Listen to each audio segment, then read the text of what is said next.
John Lennon's last words before his tragic death at the age of 40 are set to be unveiled in a new heart-wrenching three-part docuseries.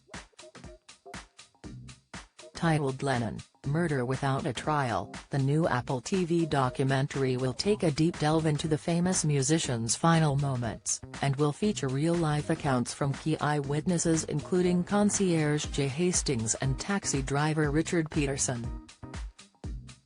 Hastings encountered Lennon bloodied and in need of urgent medical assistance while working at Manhattan's Dakota Building, where the Beatles star lived.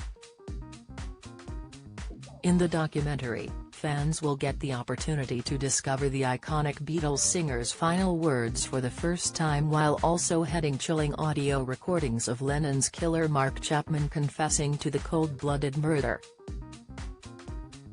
The Beatles musician was shot dead by disturbed fan Mark Chapman outside his home in New York on December 8, 1980. At the time, Lennon had been living in New York with his second wife Yoko Ono after quitting the band.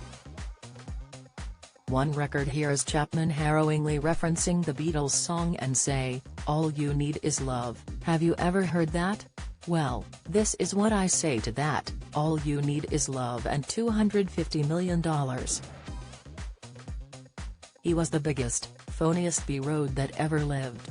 The series is produced for Apple TV Plus by the BAFTA and Emmy Award-winning team at 72 Films, directed by Nick Holt, who also directed Th Murder Trial, and Responsible Child, and Rob Coldstream, who directed Jade, the reality star who changed Britain, with executive producers David Glover, Mark Raphael, and Coldstream, alongside producers Simon Bunny and Louis Leray.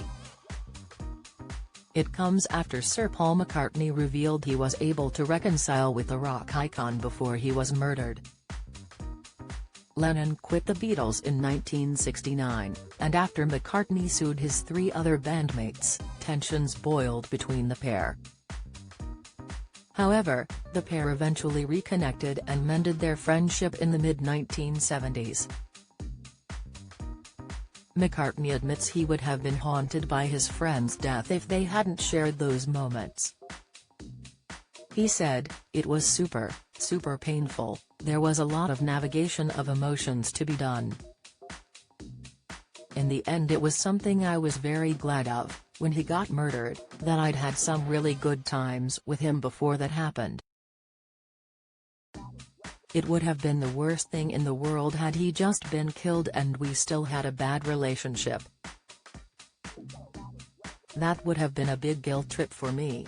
Luckily, we were friendly, we talked about how to bake bread."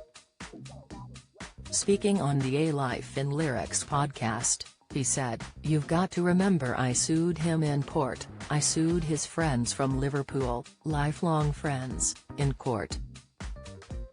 There's a lot of getting over that has to be done. You can watch the trailer for the new documentary on YouTube." Follow Mirror Celebs on Snapchat, Instagram, Twitter, Facebook, YouTube and Threads.